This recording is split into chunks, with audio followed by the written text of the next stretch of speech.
Welcome to Cultivate, a Veritas Academy podcast, where we explore truth, beauty, and goodness through meaningful conversation. We invite you to join us in discussions meant to edify your mind, encourage your heart, and equip your family to live abundantly in Christ. Hi, Cultivate listeners. I wanted to give you a little summer break. Now, I know that you all are on summer break, but for Cultivate, we have kind of an in-between practice, an in-between our regular Cultivate seasons. We try to whet your appetite with a few of the most special episodes. We're looking back at season 3 of Cultivate. This episode is one from Paul Miller. He's one of our delightful secondary teachers, and it's a fun conversation looking back at the great books and some of our favorite old literary favorites. We dive into these works, especially of Lewis and Tolkein, these two incredible authors that we love so much here at Veritas.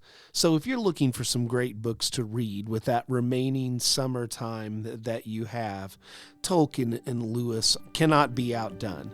So hopefully you'll enjoy this podcast on the great books, Lewis and Tolkein, with Paul Miller. I am here today with one of our omnibus teachers, Pastor Paul Miller from the Hopeland United Methodist Church. Now, Pastor Miller is a Methodist pastor teaching here at Veritas Academy. He's our version of Whitfield here. So, Paul, welcome to the podcast. Yeah, this is absolutely my privilege to be a part of this. And when the question came across and the topic came through, this was a no-brainer. Yeah. Now, some of you know Paul, and many of you probably don't. He teaches in our 7th and 8th grade secondary omnibus classes. Is that correct? Correct. And 11th now, too. 11th grade as well. So, but the kind of the linchpin of secondary omnibus 7th and 8th, those 2 years really circle around Narnia and the Lord of the Rings. And, when classical education started, the resurgence out at Moscow, Idaho, they didn't pay their teachers for 2 years. They just left like canned goods out on the porch and stuff like that. And I think if I offered Paul just canned goods, if he would talk about Lewis and Tolkien with students, would you take that? I probably would. You seem like you know me pretty well at this point. So I always cause problems at family get-togethers because I ask this question. I say, is there anything that's been written in the last 200 years that will be read 500 years from now? Okay, you think about like Homer is working on, 3,000 years or something like that? Dante is working on 700 years. It's mainly to draw out people to have an argument about Harry Potter, because there's some people that think Harry Potter is going to be read 500 years from now, and I'm like, he's not going to be read 500 days from now. Oh, that's a hot take. No. But he's not. It's not going to last. So, and I say there's really only one that I'm sure about, and that's the works of Jane Austen. I think that there's no way those are going away. But then there's Lewis and Tolkien. Why are Lewis and Tolkien so important to Christians today? Well, you're asking kind of like the bold more like the why not start at the why not start at the top of the mountain? Why are they so important today? Well, in one sense, Lewis was very, very good at describing this in terms of what will pay dividends over a long time period. And the way that he would value a book wasn't the impact that it made in that society in that moment, or even within your own life. The best way to value and to show a book's value is to see how it will impact you over the course of your entire life. Does it continue to pay you dividends the more you read it? Can I read Beatrix Potter at 80 years old and still get something that I didn't get out of it whenever I was 4, or at least something that's just as worthy of consideration Yeah. Now, Lewis was asking about that. I mean, I don't know too many people that would say that they still consider The Wind and the Willows to be among the most timeless classics of all time, in the same way that you would say the works of Jane Austen. Yeah. But apparently Lewis was one of those guys who did. He would value books based on his own personal experience and the way that they would impact him. Well, more than others. and that, when we think about Narnia especially, because that's so many. Lewis he's written so much more, theological works and other works of fiction, but Narnia is often the gateway drug into C.S. Lewis, right? Yeah. You go through that wardrobe, and that you're pretty much a Lewis fan at that point. So how did you get started with C.S. Lewis? That's a fun question. To go over that, I'll be very brief in this. I know pastors have a history of being long-winded. But that is correct. I do my best not to be, but I do have to go a little bit further back. I didn't grow up in the church at all. Okay. So in that way, I feel like I reflect some of what Lewis went through as he was growing up. In fact, the most I knew about Christianity till I was about 18 years old was the Charlie Brown Christmas special. That's a really great segue into Christianity. But if that's it, that's yeah, you get a beautiful line, a beautiful thing. But that was the most. I couldn't tell you the difference between a Catholic, a Protestant, or a Mennonite. I couldn't tell you the difference. Wow. Didn't know. But whenever I finally did start going to church, it was through a lot of reading, a lot of study, and what I found was that over time, some of the questions I was asking in my head weren't being answered. okay. And I didn't necessarily know where to go for those answers. And through a long series of steps, it took way longer than it should have, a year, I finally came across this term, apologetics. Oh, wow. Yeah, it took a full year. Lord kept me from it for whatever reason in his providence. And what ended up happening was I asked this, I almost dumbfounded. I said, do you mean there's people that ask these questions like I am? And somebody immediately You said, thought you were all alone. I honestly did. I was just surprised.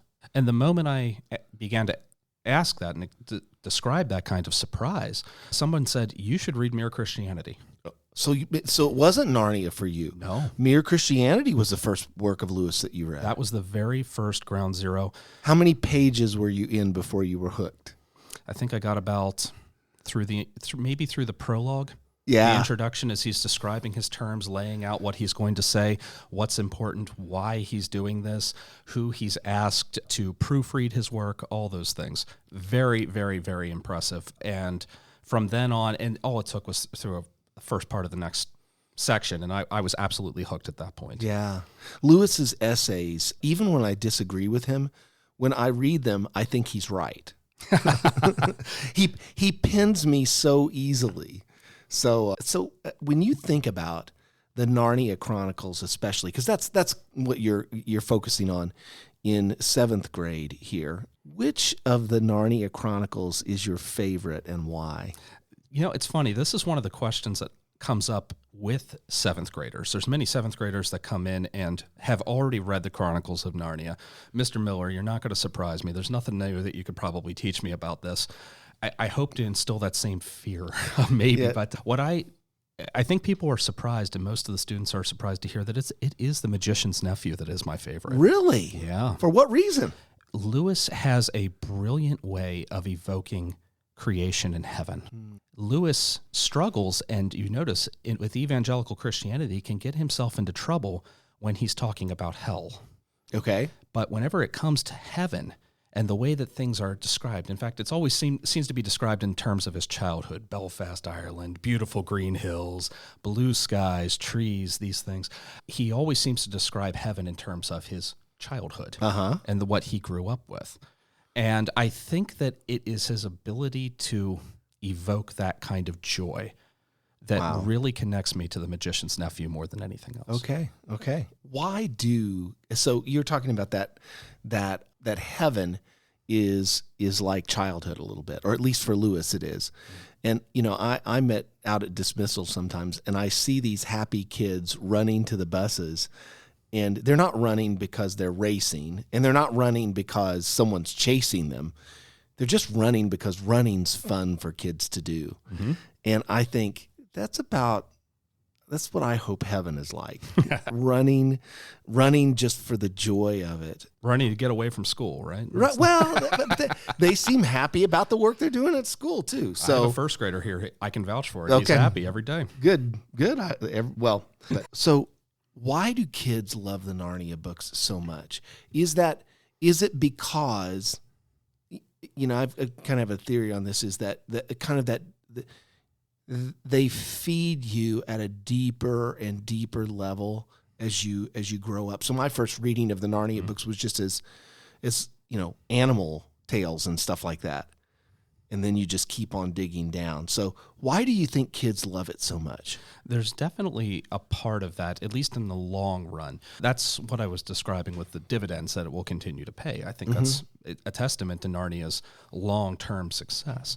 But I think one of the reasons that children enjoy it as much as they do is because Lewis had a way of talking to children at their level, which is very different. Douglas Gresham, his stepson, actually talks about this. He recalls that Lewis never really talked down to children. He came down to their level and talked to them, which is brilliant, by the way. Brilliant and difficult. Yeah. Difficult to do, especially. But it's strange that it's so difficult for us as adults. We were children at one point. Did you know that our first Latin teacher at Veritas Academy, the job he had before he took the Latin job here, he was Douglas Gresham's personal assistant? No way. Yeah, no, that's true. Oh, that is wild. Yeah. The second Latin teacher was Jean Edward Veith's daughter, Joanna. So, yeah. I'm going to pivot a little bit here to The Lord of the Rings. Who's your favorite character in The Lord of the Rings and why? I've bounced back on this, and I think I have a different answer. There's only ever two that come up for me in my head.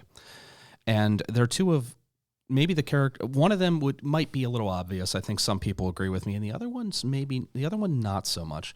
The more obvious one, I think, is Gollum. Okay. I find Gollum and his character arc, particularly as you hit the end of the Two Towers, he has this one moment for redemption where he has an interaction with Sam. Sam's asleep, and you just feel Tolkien opening up about him. Yeah. It is just, and actually from what I understand, I haven't heard the interview or read any papers, but I've read enough people cite it that apparently Tolkien said that he openly wept whenever he wrote that scene. Wow. Yeah, for his book. And that stuck with me. And it's that's that back and forth. It's actually a little bit later. He's coming along and Sam and Frodo are both asleep.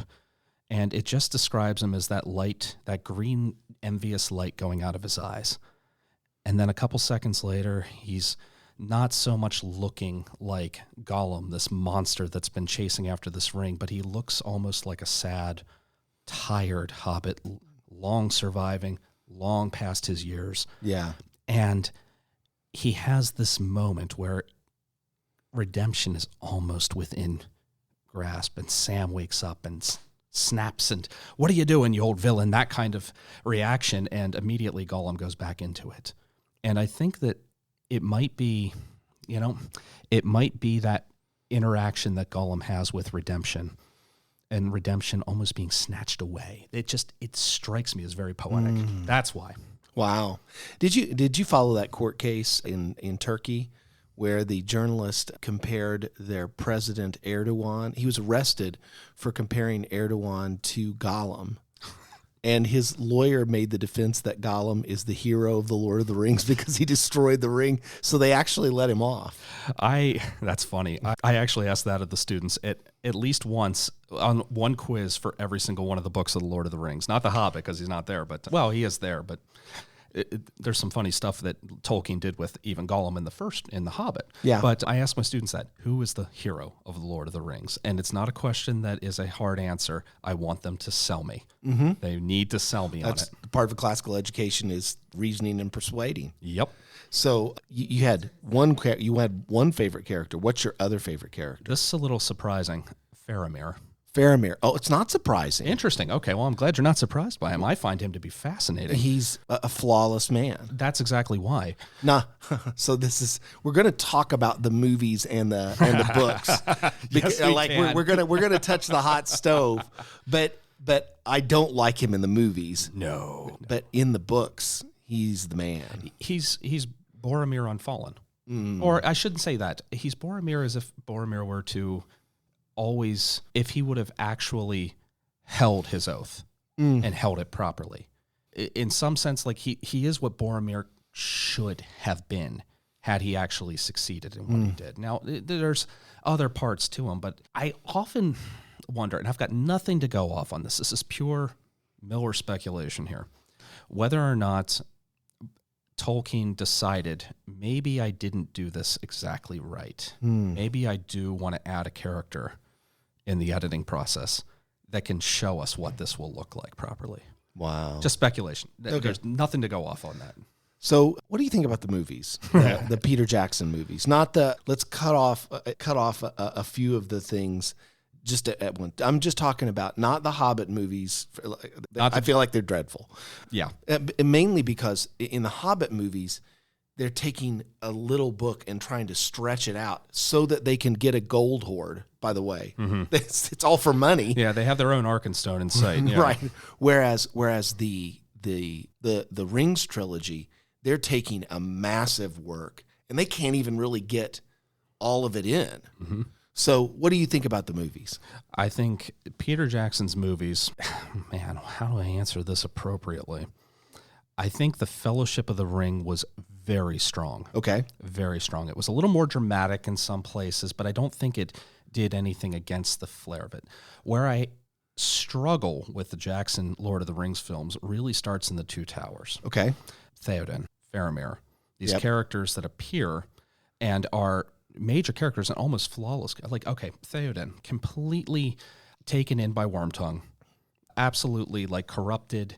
But when in the books, whenever he's brought out of this, there's no hesitation as to what the right thing to do is. He knows as a king, this is what is righteousness. Like, I need to do this for the sake of my people. There's a sense of duty there that is completely unchecked by maybe even prudence in some ways. I think that it might be some of what Tolkien's doing there is to say that there are times whenever prudence needs to give way to what is right. Yes. Wow, that's a great insight. So there are times when if you're going to think the whole thing out and just figure out what the next safe step is, what Tolkien is saying there is that's not what a king does. No. A king says, even though we have very little chance of success, I know what righteousness is. I'm going to step forward and do it. Yeah. Whereas Peter Jackson portrays him as almost a villain in his own movie at times. Yeah. He's always, no, we're going to do this. I know you thought that this was the right idea, Gandalf, but we're going to instead run to Helm's Deep. And meanwhile, in the book, it's Gandalf's like, yeah, this makes perfect sense. Let's go to Helm's Deep. Yeah. They seem to just put Theoden in his own way. And I can't figure out a thematic reason other than to just drive up a sense of drama that just was not there in the books. Yeah. And then Return of the King? Yeah, it gets a little hairier there for me. For one thing, between those, I look at Gollum, and I believe the scene that I described with Gollum was played for laughs in that movie, and it hurts whenever I see something that was so powerful and has this redemptive arc to it, or redemptive possibility just being played off for laughs.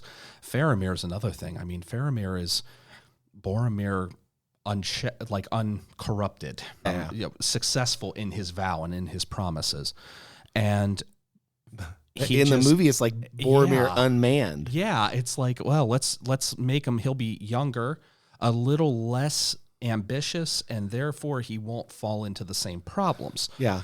Which is not the way he's described. And Faramir in the books is just, he's a paragon. Yeah. A paragon of virtue. Well, and I love the movies. I tell people every time I get sick, Yes. I watch the Lord of the Rings extended edition, and I've always gotten well. And I went to the Hobbit movies one time, and I got sick. So I don't know. I mean, I don't know if that's completely scientific, but there you go.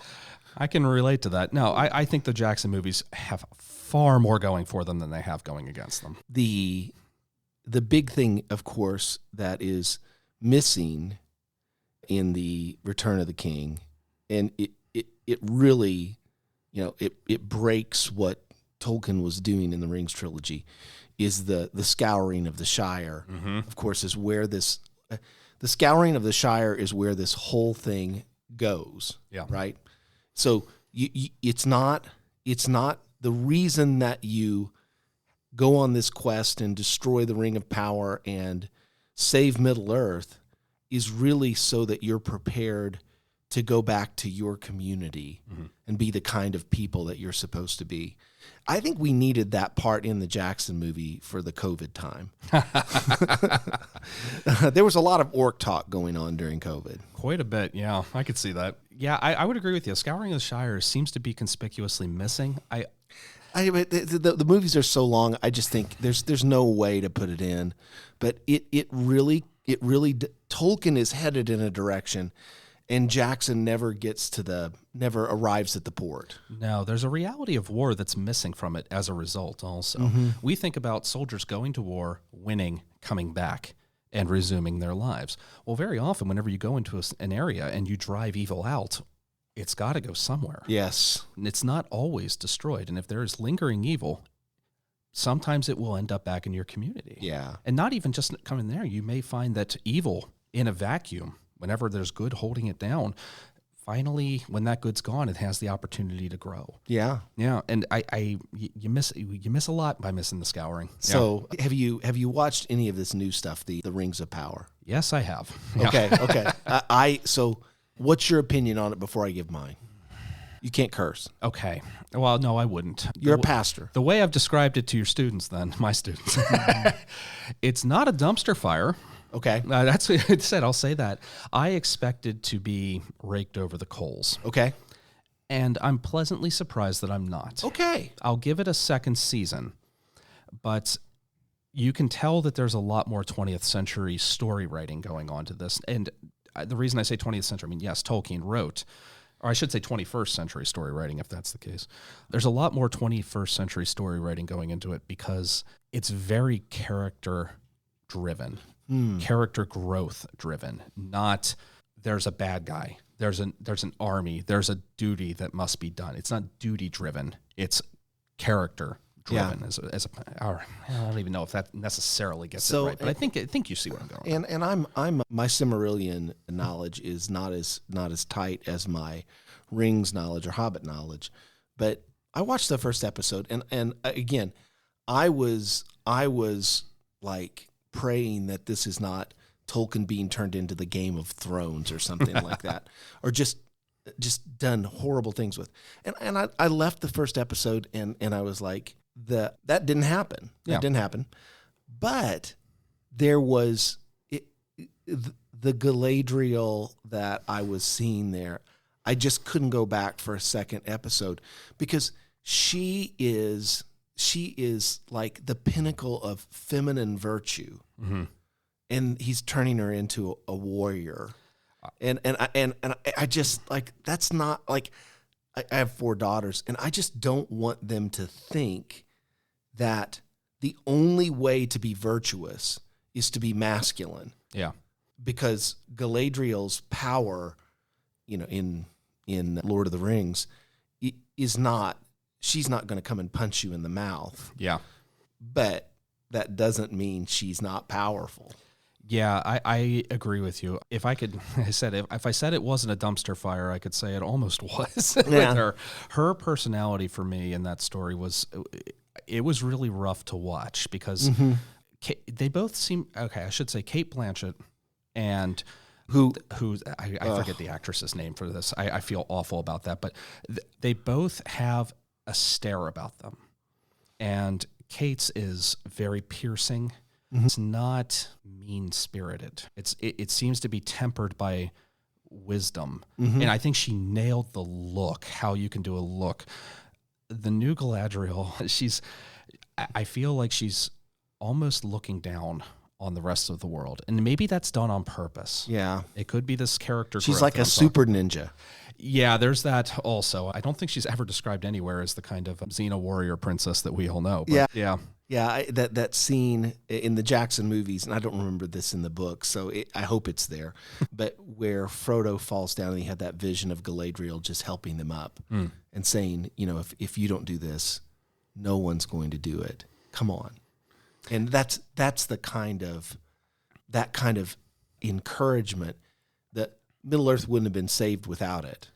But it's not a ninja fighting kind of power. And this could be something that the character grows into in the Amazon series. It's possible. I like to give the benefit of the doubt more than I don't. Yeah. But I said I'll You're be a nicer guy than I am. Yeah, I get it. I've been told too nice at times, particularly to fictional characters. Well, so sometimes, you're not only a teacher, you're a pastor. Mm-hmm. Sometimes Christians get sideways with especially the fictional stuff in Lewis and in The Lord of the Rings, because there are wizards and dragons and magic. When you have a congregant or a student who might tend to want to say, push away these books because of that, how do you deal with that kind of objection? Well, the first answer is that I'm not sure that anything that I say is going to change anybody's opinion anymore. We're a very staunch part of the guy. If somebody's coming, Pastor Paul, I'm torn. And they're genuinely torn. Should I read this or should I not? I can speak into that. Yeah. But more often than not, our society comes in, how could you read something like that? How could you encourage that? And it's oh boy, this conversation's starting off wonderful. For people that are genuinely sideways on it, though, I do try to make it a little, I try to play some replacement games with some of the words. Okay. So dragons aren't so much a problem. I mean, you have dragons in almost every culture on every continent in the entire world. For some reason, we don't reject dragons like we do wizards. Yes, that's true. And believe me, this is not equivalent. And I realize that even as I'm saying, this is just an analogy that will fall apart under enough scrutiny, but it's just enough to get the conversation going. If you take wizards and change it to prophets and magic to miracles, does the story change for you? And if the answer is no, you have a problem. Because the Bible's full of that other stuff, right? Exactly. And if let's say we had we do this kind of thing in translation and all sorts of stuff with scripture, and whenever we try to come up with the best words to get the point across. Yep. Wizards and magic have an evocative. Again, this will fall apart under enough scrutiny. Yeah. But what I try to do is to get them to say, what is it behind? What is it that you're really worried about? Because let's be fair here, there is no such thing as a real wizard in the way that this story is portraying it.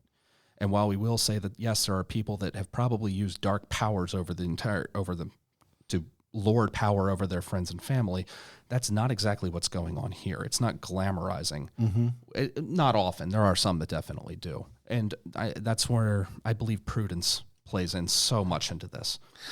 How has reading these books helped you as a pastor? Well, it helped me become one. Mere Christianity was just the start. And once I began to go through some of his other books, particularly Miracles was my favorite book of Lewis's apologetic work. Anybody who thinks you're just reading a book about miracles has not played with Lewis and metaphysics. He's just at his, how do I describe it? He's just very good at describing the thought process that goes behind our own works, almost in a presupposition kind of way, which is interesting. The worldview. Is it our worldview that is informing the questions that we're asking, or are we actually allowing the questions that we're asking to affect our worldview? Is it cyclical or is it a straight line? We play around with some of these things, but as far as my work as a pastor, fantasy literature is wonderful for this. It asks questions that we would never be able to ask as a normal person. Mm-hmm. Let me give you a quick example. A quick example would be a question that I asked our eighth graders, actually. If you were to talk about death, we would talk about the way that it affects us as people, the way that it affects those that we leave behind, our emotions, whether we're happy, whether we're sad. That's one way to look at it. What if we do it from the way that Tolkien looks at it? So, for example, we have elves. Elves are effectively immortal. Fantasy literature helps consider what death and immortality really looks like from a people that never die. Yeah. And it just changes the perspective just a little bit. Yeah, it does. It does. And when the elves go to war, they're risking something that, like, they're risking more than the humans going to war, because the humans are going to die. Yeah, in Tolkien's mythology, humans go, they're pretty much gone. Elves will pretty much be reincarnated as best as Tolkien's mythology allows, over and over and over and over and over and over. Then you get to the story in the Silmarillion of Beren and Luthien. Oh, yeah. And you hear of an elf who suddenly experiences something that no other elf has ever experienced. How do we deal with death if we are a people set as Christians to never die? And those are the kind of questions that fantasy literature has a way of bringing to the forefront without us realizing it. Wow. That's a great apologetic just for fantasy literature in general. How do you help kids who struggle reading The Lord of the Rings or Narnia here at Veritas? Because I know not every child jumps into everything and just loves it immediately. So how do you get them going in the right direction? Other than jumping around and acting like the cheerleader that I tend to be, there's one thing to be said about being lively up front, is that you do tend to keep some attention up front. That's true. That being said, the first thing I do is I'm honest. And a lot of these students have interacted with Tolkien. In fact, you can't interact with fantasy literature, period, without addressing Tolkien. You might even write the opposite of Tolkien. The fact is, you have to be consciously writing the opposite of Tolkien. Sure. You have to go through Tolkien to do anything in fantasy. But because of this, I'm able to ask the students, have you read or watched The Lord of the Rings? Who liked it? Who didn't like it? Mm-hmm. And I want them to be upfront and honest right at the back, because it's not everybody's cup of tea. Yeah. It's not. I wish it was. Yeah. The world would be perfect, potentially. I mean, we'd move a little closer to that kind of vision of it, but now not every student likes it. So the first thing I would encourage is just be honest. Just be honest with the kind of literature that you like, because you can still just because it's not your cup of tea doesn't mean that there's not something to get there. Eventually, it's good to like a bunch of kinds of tea. Yeah. Exactly.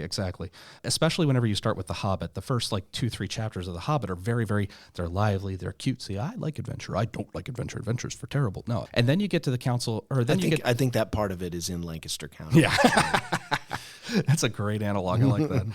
But then you get to Elrond and Rivendell. Yeah. And I told the students to keep an eye on that, and they all said, yeah, something changed. It's important for students to realize that just because they don't like something now, I'm a perfect example of that. I couldn't stand Beowulf in high school. I'll say that. It was a little rough. And Beowulf can be boring. And, there's kennings, which is pretty much what anybody remembers if they studied Beowulf at high school, if they're not careful. But, I mean, you have a monster He-Man guy ripping the arms off of a monster. This should be like fishing with dynamite to get kids invested in this. Yeah. Yeah. Well, so I think I had your same teacher for Beowulf. Yeah, I don't know how we missed that mark. Yeah. So, Paul, we're here at Veritas Academy, and we're a school that walks to the beat of a different drum a little bit.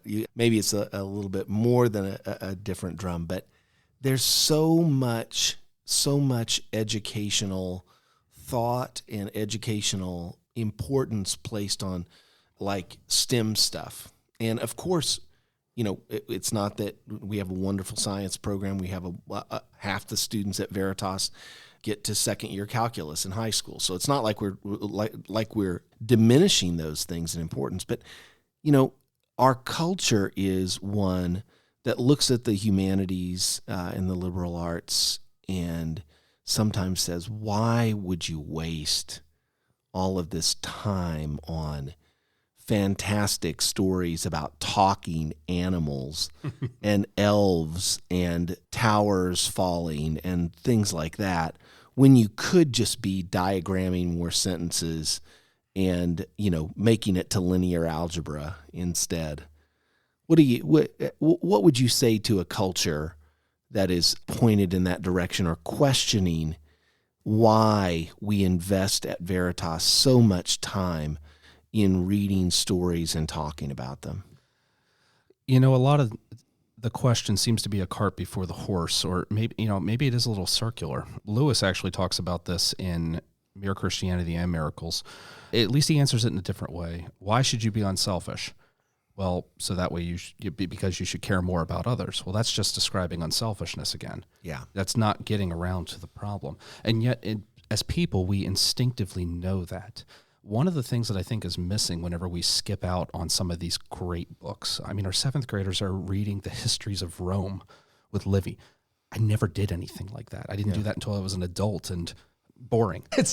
But it's important because without it, I believe that we're very much in danger of thinking we are more important than anyone else.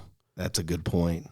Yeah, I think that if we skip the great books, I mean, of course, we're automatically saying that they're not that great, not just in size, not just in scope, but they really don't have anything to teach us. You can have a great life. You can have a good life without them. Yeah, and in some cases that's true, but can you have a good society, which is what a lot of these great books were dealing with? So how would Lewis answer that question? If you want to, can you channel some inner Clives? You know, some of the best stuff that you can see Lewis do this is in his least read works. For example, his English literature of the 16th century, excluding drama. Okay. Which is like part of the Oxford series, literature classics. I mean, nobody reads this book unless you know that C.S. Lewis wrote it. Shakespeare without Shakespeare. Mm-hmm. You get a sense of where we're coming from, but also that it can actually, and it's not just about application, it's about the way that we apply our minds to those places where we've been. Yeah. We are always standing on the shoulders of giants. We have to acknowledge that. If we miss the fact and we think that we're standing on our own 2 feet, then we really have hit the height of hubris. Yes. Yeah. And what happens after hubris? The fall, right? Like it's when you go back and read Lewis or Tolkien, or you go back and you read Dante or Homer, mm-hmm. what you know as you dig deeper and deeper into these works is you're not that smart. Like and you can't think that all the smart people in the world are just the ones alive today. Not only that, we're so likely to repeat errors. And I don't just mean the practical errors. We're guilty of thinking that we actually have original thoughts that no one has ever considered before. There's a reason why all the old heresies come around like all the old fashions do every 30 years or so. Yeah. They seem to go in cycles, and that's just our human minds. If we don't trust other people, we are just guilty of just jaw-dropping pride. One of the best examples I can give you is actually from Chesterton in his opening of Orthodoxy. Whenever he to summarize it, what he says is, if you would like to see a place where a person trusts themselves and only themselves implicitly, I can show you where that is. And I think you remember this part. And he points him over to the asylum. And I found that to be so staggering. Yeah. Oh my gosh. And in a culture that says, trust yourself, trust your instincts. If you follow that to its logical conclusion, we call that insanity. So if you want to give some advice to parents, these are books that you can read with pretty young kids, mm-hmm. and they're going to understand them and love them at one level, and you don't really have to be worried that you're going to ruin that next level for them, because it's kind of as they mature, they're able to see, many people are able to see more deeply into what Lewis, the depth. And of course, when Michael Ward, when Planet Narnia came out, mm-hmm. like then you see, oh my goodness, there's a whole nother level. Yeah. Lewis is playing, you read it as a 7-year-old and you're thinking, oh, fun animal story. And then you see all of this deep Christian symbolism, and then you just keep on going down. And then you realize he's talking about the planets of the medieval sky. Mm-hmm. And man, so how can parents use these, help their kids enjoy and love and maybe melt this into their family life? The first piece of advice I would give anybody who's trying to introduce Narnia to kids is let it be a children's story. Our instinct, once you know that Aslan is Jesus, the evangelical desire just bubbles up and you just want to tell everybody about everything that's there. Let it linger. Yeah. Let it just That's dangle really there. good. That's really good, Paul. Let them be kids for a little bit. Let them enjoy a talking lion and 2 talking beavers and a wardrobe that they can look at and play with and have a ton of fun with. There is plenty of time for them to mature in their Christianity. And I don't know of anybody who reads Narnia to a 4-year-old who immediately tries to bring them into Calvin's Institutes immediately after. And yet we try to do that because part of it is we're very zealous for Christ. Yeah. And we should be. And I love that. But there's, a prudence that needs to go into that about, are they equipped to enjoy this at the level that I am? Yeah. And often they're not. Yeah. And thankfully, Yeah. I the first time I read Narnia, I was alone. I didn't have any guides around me. I had a lot of evangelicals around me, but they weren't guiding me through Narnia. and that meant that the second or third time through Narnia, I get to have that moment of,